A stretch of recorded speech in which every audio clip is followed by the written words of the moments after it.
কেমন আছেন সবাই? আশা করি ভালো আছেন সবাই। আজকে একটি আমার বিশেষ গল্প শেয়ার করতে যাচ্ছি। ভিডিওটি শুরু থেকে শেষ পর্যন্ত দেখুন। মাঝপথে চলে গেলে কিন্তু আসল মজা মিস করবেন। চলুন শুরু করি এখন। আমি ছোটবেলা থেকে ফুপাকে খুব ভরসা করতাম। কিন্তু বয়স বাড়ার সাথে সাথে তার চোখের ভেতরে কিছু অদ্ভুত দৃষ্টি আমি ধরতে শুরু করি। আমি সেটা কখনো কাউকে বলিনি। ভাবতাম হয়তো আমি ভুল করছি। কিন্তু এবার ফুপার বাসায় কয়েকদিন থাকার পর বুঝতে পারলাম আমার ভেতরে যে সংখ্যা জন্ম নিচ্ছে সেটা কেবলই মনের ভুল নয়।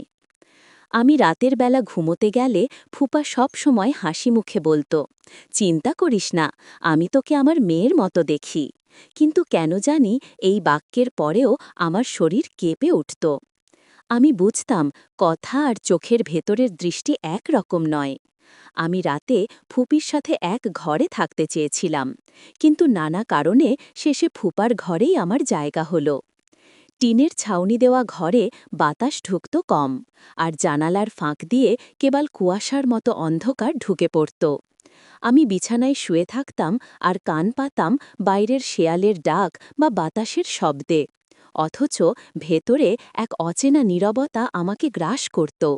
ফুপা আমার পাশেই থাকত, তার শ্বাসের শব্দ খুব কাছে ভেসে আসত। মাঝে মাঝে মনে হতো সেই শ্বাস যেন ইচ্ছে করেই ভারী হচ্ছে। আমি ঘুমোতে চাইতাম, কিন্তু চোখ বুঝলেই অস্বস্তির কাঁপন জেগে উঠত। একবার মনে হলো কেউ আমার চুলে হাত রাখল। আমি চোখ খুলে দেখলাম ফুপা পাশ ফিরেছে, কিন্তু তার হাতটা হঠাৎ সরে গেল। আমি কিছু বললাম না, শুধু বুকের ভেতর কাঁপন জমে রইল। আমি মনে মনে বললাম হয়তো এটা কাকতাল, কিন্তু মনের ভেতর একটা সন্দেহের ছায়া গাঢ় হয়ে উঠল। রাত গভীর হলে আমি অনুভব করলাম বাতাস আরও থমথমে হয়ে গেছে। ঘরের ভেতরে এক অদ্ভুত গরম জমে আছে।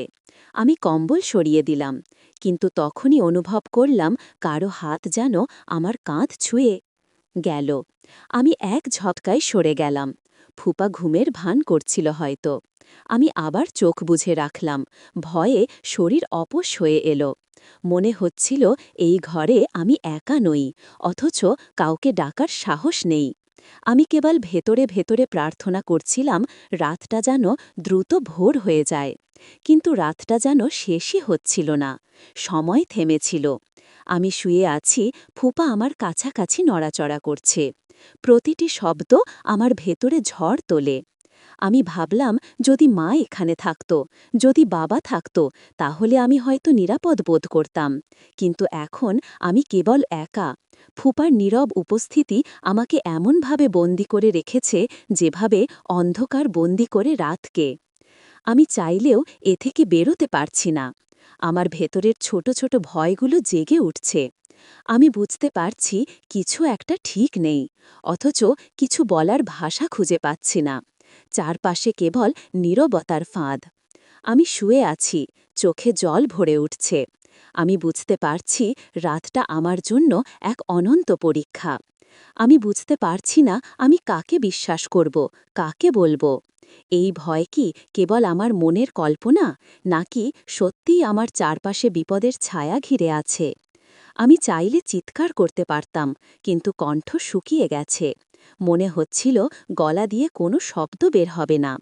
আমি শুধু কান পাচ্ছিলাম ফুপার শ্বাসের শব্দের দিকে। সেই শব্দে ছিল অদ্ভুত এক চাপা ইঙ্গিত। আমি বুঝতে পারছিলাম রাতটা সহজ নয়। আমি শুধু চোখ মুছে আবার কম্বল টেনে নিলাম, কিন্তু শরীর জমে গেল ভয়ের আঁকড়ে ধরা অদ্ভুত অনুভূতিতে। রাতের ভেতর যখন আমি বারবার চোখ খুলে আবার বন্ধ করছিলাম, তখন মনে হচ্ছিল চারপাশের দেয়ালগুলো যেন আমাকে তাকিয়ে আছে। আছে কাটা পাহাড়ে এই টিনের ঘর যেন আরও শুরু হয়ে এসেছে। ফুপার শ্বাস আমার কানে ঢুকে যাচ্ছে। আমি চেষ্টা করছিলাম কান বন্ধ করতে, কিন্তু পারছিলাম না। আমার বুকের ভেতর কাঁপন জমে উঠছিল। আমি অনুভব করছিলাম ফুপার দেহ নড়ছে, কখনো ধীরে ধীরে সরে আসছে, কখনো আবার চুপচাপ। আমি শুয়ে থেকে ভাবছিলাম হয়তো সবই আমার কল্পনা, হয়তো আমি ভয়ের কারণে ভুল দেখছি।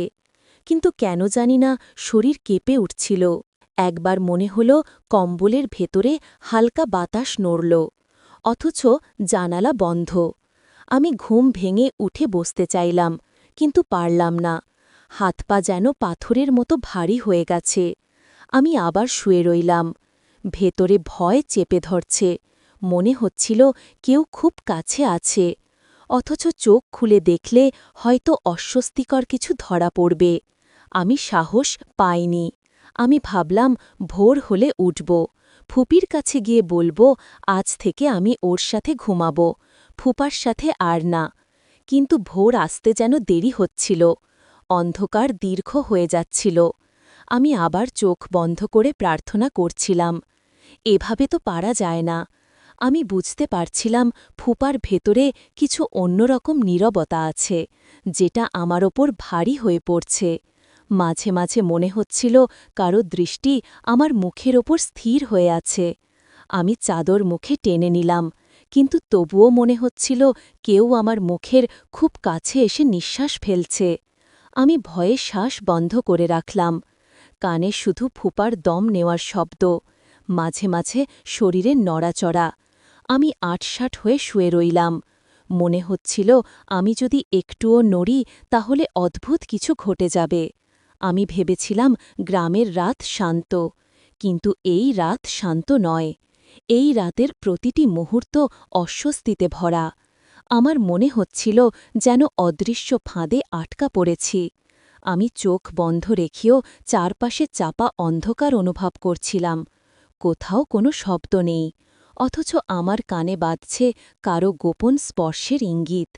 আমি নিজেকে শক্ত করার চেষ্টা করলাম, মনে মনে ভাবলাম কিছুই হয়নি, আমি কেবল ভুল করছি। কিন্তু শরীর আমাকে বিশ্বাস করছিল না। আমার হাত কাঁপছিল, ঠোঁট শুকিয়ে যাচ্ছিল, চোখের কোণে অশ্রু জমে উঠছিল। আমি অনুভব করছিলাম কেউ আমার খুব কাছে এসে শুয়ে পড়েছে। শরীরের তাপ বুঝতে পারছিলাম, কিন্তু চিৎকার করতে পারছিলাম না। আমি চাইলে হয়তো বিছানা ছেড়ে বেরিয়ে যেতে পারতাম, কিন্তু বাইরে কারও অন্ধকার, উঠোন ফাঁকা, ঝোপঝাড়ের কেতরে অদ্ভুত আওয়াজ। আমি জানতাম আমি একা, তাই সাহস পেলাম না। আমি শুধু শরীর শক্ত করে শুয়ে রইলাম। মনে হচ্ছিল কোনো এক অদৃশ্য শক্তি আমাকে বেঁধে রেখেছে। আমি বুঝতে পারছিলাম আজকের রাত আর ৫টা রাতের মতো নয়, এর ভেতরে কোনো অচেনা ইঙ্গিত লুকানো। আমি শুনতে পাচ্ছিলাম আমার হৃৎস্পন্দন নিজের কানে, আর ফুপার দম নেওয়ার শব্দ, অদ্ভুত চাপা কাঁপন। এই রাত যেন শেষ হওয়ার নয়। আমি শুধু চাইছিলাম জানালার বাইরে আলো ঢুকে পড়ুক, ভোর হোক, আজকে রাতটা পেরিয়ে যাই। কিন্তু অন্ধকার আমাকে ছেড়ে দিচ্ছিল না। আমি মনে মনে বারবার বলছিলাম আমি নিরাপদ আছি, কিছু হবে না। কিন্তু শরীর সেই কথা মানছিল না, শরীর কাঁদছিল। আমি বুঝতে পারছিলাম আমার ভেতরের ভয় আজীবনের মতো গেঁথে যাচ্ছে। এই অভিজ্ঞতা কোনোদিন আমাকে ছাড়বে না। সকাল হওয়ার আগেই আমি মনে করেছিলাম হয়তো ভোর হয়ে গেছে, কিন্তু জানালার বাইরে তখনও অন্ধকার, চারপাশে অদ্ভুত নীরবতা। আমি বিছানায় গুটিসুটি মেরে শুয়ে আছি, চোখ বন্ধ করলেও ঘুম আসছে না। ফুপার নড়াচড়া আমার পাশেই অনুভব করছিলাম। তার শ্বাস যেন আরও কাছে, কখনো ভারী, কখনো থেমে থেমে। আমি চুপচাপ শুনছিলাম, মনে হচ্ছিল সে জেগে আছে। মিউজিক, অথচ ভান করছে ঘুমের। আমার বুকের ভেতর ধুকফুক শব্দ বাড়ছিল। আমি সাহস করে একটু সরে গিয়ে দূরে যেতে চাইলাম, কিন্তু ঘরের ভেতরে জায়গা কম। টিনের ঘরটায় বিছানা এমনভাবে রাখা যে পাশ ফিরলেই ফুপার সাথে লাগতে হয়। আমি বুঝলাম এই ঘর থেকে বের হওয়া সহজ নয়। আমি চোখ মেলে তাকালাম ছাদের দিকে। টিনের ওপরে ঝুলে থাকা মাকড়সার জালগুলো হালকা বাতাসে নড়ছে, তবুও ভেতরে বাতাস ভারী। আমার মনে হচ্ছিল এই অন্ধকার আমাকে চেপে ধরছে। আমি বারবার চাইছিলাম সময় সময় দ্রুত কেটে যাক, কিন্তু প্রতিটি মিনিট যেন ঘণ্টার মতো দীর্ঘ হচ্ছিল। হঠাৎ অনুভব করলাম ফুপার হাত আমার খুব কাছাকাছি সরে এসেছে। আমি শ্বাস বন্ধ করে রাখলাম, কিছু বললাম না, শুধু শক্ত হয়ে রইলাম। আমি মনে মনে ভাবছিলাম হয়তো এটা কেবল ঘুমের ভেতরে অজান্তে নলাচড়া, কিন্তু কেন জানি শরীর ঠান্ডা হয়ে গেল। আমি চোখ বন্ধ করেই কেঁপে উঠছিলাম। এক সময় মনে হলো কেউ আমার কানের কাছে এসে ফিসফিস করল। যদিও স্পষ্ট কিছু শুনতে পেলাম না, তবুও গায়ের লোম দাঁড়িয়ে গেল। আমি ভয়ে চোখ খোলার সাহস পেলাম না, কেবল প্রার্থনা করছিলাম যেন ভোর হয়ে যায়। আমার মনে হচ্ছিল জানালার বাইরে যদি একটুখানি আলো আসত, আমি হয়তো দৌড়ে বাইরে চলে যেতাম, কিন্তু তখনও চারপাশ অন্ধকার। আমি শরীর চাদরের নিচে লুকিয়ে রাখলাম, কিন্তু চাদরের ভেতর আরও দম বন্ধ হয়ে আসছিল। আমি মনে করলাম শ্বাস নিতে পারছি না, তবুও চাদর সরালাম না, কারণ ভয় ছিল চোখ খুললে সামনে কি দেখতে পাব। মাঝে মাঝে মনে হচ্ছিল বিছানার উপর চাপা একটা ভারী ছায়া নড়ছে। আমি শুয়ে আছি, কিন্তু শরীর পাথর হয়ে গেছে। আমি নড়তে পারছি না, মুখ খুলতে পারছি না, শুধু চোখের ভেতরে পানি জমে যাচ্ছে। আমি চাইছিলাম চিৎকার করতে, কিন্তু গলা দিয়ে শব্দ বের হচ্ছিল না। আমি ভাবলাম ফুপির কাছে গিয়ে বলবো, কিন্তু কাকে বলবো? ফুপি জানলেও হয়তো হয়তো বিশ্বাস করবে না। সবাই বলবে ফুপা তো ভালো মানুষ, কিন্তু আমি জানি এই রাতের ভেতর অদ্ভুত কিছু ঘটছে, যা আমি কাউকে বলতে পারবো না। আমি নিজেই জানি না সেটা কিভাবে বলবো। আমার শরীর বারবার কেঁপে উঠছিল, মনে হচ্ছিল আমি এক ভয়াবহ গোপন সত্যের ভেতর ঢুকে গেছি, যেখান থেকে বের হওয়ার কোনো রাস্তা নেই। আমি শুধু ভেতরে ভেতরে চুপচাপ কাঁদছিলাম। অশ্রু কম্বলে নিচে ভিজে যাচ্ছিল, কিন্তু আমি শব্দ করছিলাম না, কারণ মনে হচ্ছিল শব্দ করলেই কিছু ঘটে যাবে। আমি নিঃশ্বাস আটকে রাখছিলাম, মনে হচ্ছিল এই রাত এক অন্তহীন ফাঁদ। আমি জানি সকালে সবাই আমাকে সাধারণ দেখবে, আমি কিছু বলতে পারবো না, কিন্তু ভেতরের কষ্ট কেউ বুঝবে না। আমি তখনই স্থির করলাম আর কখনো ফুপার ঘরে থাকব না। যেভাবেই হোক ফুপির কাছে গিয়ে বলবো, অথবা অজুহাত বানিয়ে মায়ের কাছে ফিরে যাব। কিন্তু সেই রাতটা শেষ হচ্ছিল না। প্রতিটি মুহূর্তে মনে হচ্ছিল আমি যেন গভীর অন্ধকারের নিচে চাপা পড়ে আছি। চারদিক অচেনা, অথচ ফুপার উপস্থিতি আরও অস্বস্তিকর। আমি চুপ করে থাকলাম, চোখ বুঝে আবার ভোরের আশায়, কিন্তু মনে হচ্ছিল ভোর কোনো দিন আসবে না। আমি জানি না রাত কতটা পেরিয়েছে, কিন্তু মনে হচ্ছিল সময় থেমে আছে। আমার শরীর অবশ হয়ে পড়েছে, আমি শুয়ে আছি, অথচ মনে হচ্ছে কেউ বারবার আমার চারপাশ ঘুরছে। ফুপার শ্বাস এখনও কাছাকাছি ভেসে আসছে, কখনো ধীরে, কখনো হঠাৎ ভারী হয়ে যাচ্ছে। আমি বুঝতে পারছিলাম সে জেগে আছে, তবুও ভান করছে ঘুমের। আমি চুপচাপ শুনছিলাম, আমার কানে তার নড়াচড়ার শব্দ বারবার ধাক্কা দিচ্ছিল। আমি সাহস করে চাদর সরালাম। চারপাশ অন্ধকার, জানালার ফাঁক দিয়ে কোনো আলো আসছে না, শুধু ছায়ার মতো ফুপার অবয়ব চোখে পড়ছিল। আমি আবার চোখ বুঝে ফেললাম। শরীরের প্রতিটি অস্থি কেঁপে উঠছিল। আমি চাইছিলাম উঠে বাইরে চলে যাই, কিন্তু উঠুন অন্ধকার, ঝোপঝাড় ভরা। রাতের নিস্তব্ধতা আরও ভয় জাগাচ্ছিল। আমি পাথরের মতো শুয়ে রইলাম। আমার মাথায় তখন শুধু একটাই চিন্তা, যদি কেউ আমাকে দেখতে পেত, যদি মা এখন পাশে থাকত, আমি হয়তো নিরাপদ বোধ করতাম। কিন্তু এখানে আমি একা। আমার ভেতরের ভয় প্রতিটি মুহূর্তে বাড়ছিল। একবার মনে হলো বিছানা নড়ল, হয়তো ফুপা পাশ ফিরল, কিন্তু আমি বুঝতে পারছিলাম নড়াচড়াটা স্বাভাবিক নয়। আমার হাত কাঁপছিল, আমি আঁকড়ে ধরলাম চাদর, কিন্তু তবুও মনে হচ্ছিল সেই নড়াচড়া আমার চারপাশে ঘুরছে। আমার কানে যেন অচেনা শব্দ ভেসে আসছিল, খুব চাপা, খুব কাছে। আমি শ্বাস বন্ধ করে রাখলাম। আমি ভেবেছিলাম হয়তো এভাবে থাকলে কিছু হবে না, সময় কেটে যাবে, কিন্তু সময় কেটে যাচ্ছিল না। প্রতিটি মুহূর্ত এক অজানা ফাঁদের মতো। আমি অনুভব করছিলাম বিছানার এক পাশ ভারী হয়ে আসছে, যেন কেউ ধীরে ধীরে আরও কাছে সরে আসছে। আমি চোখ মুছে ফেললাম, কিছু দেখব না, ঠিক করলাম, শুধু বেঁচে থাকব, ভোর পর্যন্ত। আমার চোখে জল নেমে আসছিল, বুকের ভেতর শব্দ হচ্ছিল, ধূপধাপ, তবুও শব্দ বের হচ্ছিল না মুখ দিয়ে। আমি চাইলে হয়তো একবার ডাকতে পারতাম, কিন্তু সাহস হল না। মনে হচ্ছিল ডাক দিলে পরিস্থিতি আরও ভয়ের হয়ে যাবে। আমি বারবার প্রার্থনা করছিলাম আল্লাহর কাছে যেন রাত শেষ হয়, কিন্তু রাত তখনও অনেক বাকি। আমার হাত পা ঠান্ডা হয়ে যাচ্ছিল, মনে হচ্ছিল শরীর নিস্তেজ হয়ে গেছে। আমি চাদরের ভেতর মুখ গুজে রেখেছিলাম, তবুও মনে হচ্ছিল চাদরের বাইরের অন্ধকার ভেতরে ঢুকে পড়ছে। ফুপার উপস্থিতি এতটা কাছে যে নিঃশ্বাস নিলেও মনে হচ্ছিল তার শ্বাসের সাথে মিশে যাচ্ছে। আমি আর সহ্য করতে পারছিলাম না, মনে হচ্ছিল আমি ভেঙে পড়ব, কিন্তু কিছু করার ছিল না। আমি স্থির হয়ে পড়ে রইলাম, শরীর কাঁপছিল ভেতরে ভেতরে। আমি জানি না কিভাবে রাতটা কেটেছে, কিন্তু মনে হচ্ছিল প্রতিটি মিনিট এক জীবনের মতো দীর্ঘ। আমি অনুভব করছিলাম আমার নিরাপত্তা ছিনিয়ে নেওয়া হচ্ছে, অথচ কাউকে বলার ভাষা খুঁজে পাচ্ছি না। আমি শুধু ভেতরে ভেতরে বুঝে যাচ্ছিলাম কিছু একটা ভয়ঙ্কর ঘটছে। রাত তখন এতটাই গভীর হয়ে উঠেছিল যে মনে হচ্ছিল সময় থমকে গেছে। চারপাশের গ্রাম অন্ধকারে ডুবে আছে, দূরে কোথাও কুকুর ডাকছে, হাওয়ার শব্দ টিনের চালের ফাঁক দিয়ে শোষো করে ঢুকছে, অথচ ঘরের ভেতরে নিস্তব্ধতা এত ভারী যে শ্বাস নিতে কষ্ট হচ্ছিল।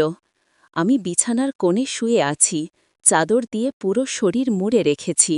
মনে হচ্ছিল এভাবে থাকলেই হয়তো নিরাপদ থাকব, কিন্তু চাদরের ভেতরেও দম বন্ধ হয়ে আসছিল। আমার বুকের ভেতরের ধুকফুক শব্দ কানে ধাক্কা মারছিল। আমি ভয় পাচ্ছিলাম ফুপা যদি বুঝে যায় আমি জেগে আছি। আমি মরার মতো চোখ বন্ধ করে রেখেছিলাম, শরীর শক্ত হয়েছিল, কোনো শব্দ বের করতে সাহস পাচ্ছিলাম না। অথচ প্রতি মুহূর্তে বুঝতে পারছিলাম বিছানার একপাশ নড়ছে, কেউ ধীরে ধীরে আরও কাছে আসছে। সেই নড়াচড়ার সঙ্গে ফুপার ভারী নিঃশ্বাস মিশে যাচ্ছিল। সেই নিঃশ্বাসে অদ্ভুত এক গরম ভাব, মাঝে মাঝে কেমন এক চাপা গন্ধও আসছিল।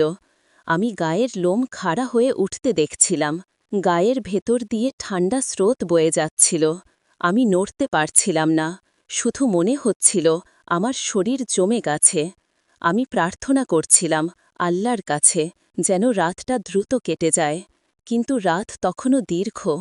মিনিটগুলো যেন ঘণ্টার মতো ভারী হয়ে দাঁড়াচ্ছিল। জানালার বাইরে আকাশে কিছু তারা জ্বলজ্বল করছিল, কিন্তু সেই আলো ঘরের ভেতর ঢুকছিল না। অন্ধকার ক্রমে আরও ঘন হচ্ছিল। আমি শুনতে পাচ্ছিলাম ফুপার শ্বাস আরও কাছে চলে এসেছে, মনে হচ্ছিল আমার কাঁধের ওপর এসে পড়ছে। আমি চাদরের ভেতর গুটিসুটি মেরে আরও ছোট হতে চাইছিলাম, কিন্তু জায়গা ছিল না। বিছানার প্রতিটি ইঞ্চি ভরে উঠছিল চাপা ভারে। মনে হচ্ছিল দেয়ালগুলো আরও কাছে সরে আসছে। আমার চোখের ভেতর পানি জমে যাচ্ছিল, কিন্তু আমি কাঁদছিলাম না, শুধু ভেতরে ভেতরে আতঙ্ক জমে যাচ্ছিল। ঠোঁট শুকিয়ে কাঠ হয়ে গিয়েছিল। আমি ভাবছিলাম যদি ডাক দিই তবে হয়তো রক্ষা পাব, কিন্তু গলা থেকে কোনো শব্দ বের হচ্ছিল না, যেন গলা শক্ত হয়ে গেছে। আমি অনুভব করছিলাম ছায়াটা একেবারে কাছে চলে এসেছে, চাদরের ওপর চাপ পড়ছে। শ্বাসের শব্দ এতটাই ভারী হয়ে উঠেছিল যে মনে হচ্ছিল ঘরটাই দুলছে। আমি শ্বাস আটকে রেখেছিলাম যাতে বোঝা না যায় আমি জেগে আছি, কিন্তু বুকের ভেতর ধরফরানি লোকানো যাচ্ছিল না। আমি বারবার চোখ বন্ধ করছিলাম, তবুও মনে হচ্ছিল কেউ আমার ওপর তাকিয়ে আছে। আমি জানতাম যদি চোখ খুলি তবে যা দেখব তা সহ্য করতে পারব না, তাই চোখ বন্ধ রেখেই আমি আতঙ্কের সঙ্গে লড়ছিলাম। রাত যত এগোচ্ছিল ততই আমার মনে হচ্ছিল এই অন্ধকার কখনো শেষ হবে না, এই নিস্তব্ধতা সারা জীবন আমাকে পিষে রাখবে। আমি চেষ্টা করছিলাম কোনোভাবে নিজেকে ঘুম পাড়িয়ে দিতে, কিন্তু ঘুম আসছিল না, বরং চেতনা আরও ধারালো হয়ে উঠছিল। আমি স্পষ্ট বুঝতে পারছিলাম প্রতিটি ক্ষুদ্র নড়াচড়া, প্রতিটি ভারী শ্বাস, প্রতিটি চাপা শব্দ। আমি অনুভব করছিলাম আমার ভেতরের ভয় জমে পাথর হয়ে গেছে, এমন এক পাথর যা আমি কোনোদিন নামাতে পারব না। আমি জানতাম এই রাত আমার জীবন থেকে কখনো মুছে যাবে না।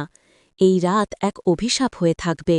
আমি কাউকে বলতে পারব না, শুধু ইঙ্গিত দিতে পারব, শুধু অনুভূতির ভার বোঝাতে পারব, কিন্তু শব্দে প্রকাশ করতে পারব না।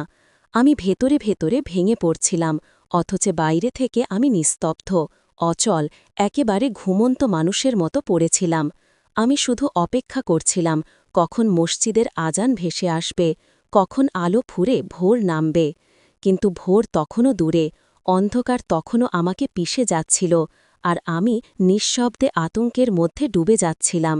রাত তখন যেন শেষ হতে চাইছিল না, প্রতিটি মুহূর্ত আরও দীর্ঘ হয়ে উঠছিল।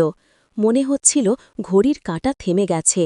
আমি বিছানার কোণে শক্ত হয়ে শুয়ে আছি, শরীর জমে গেছে, ঠোঁট শুপুয়ে ফেটে গেছে, চোখের পাতার ভেতর দিয়ে পানি জমে উঠছে, কিন্তু আমি কান্না করতে পারছি না, শব্দ বের করতে পারছি না, শুধু ভেতরে ভেতরে আতঙ্ক জমে দানা বাঁধছে।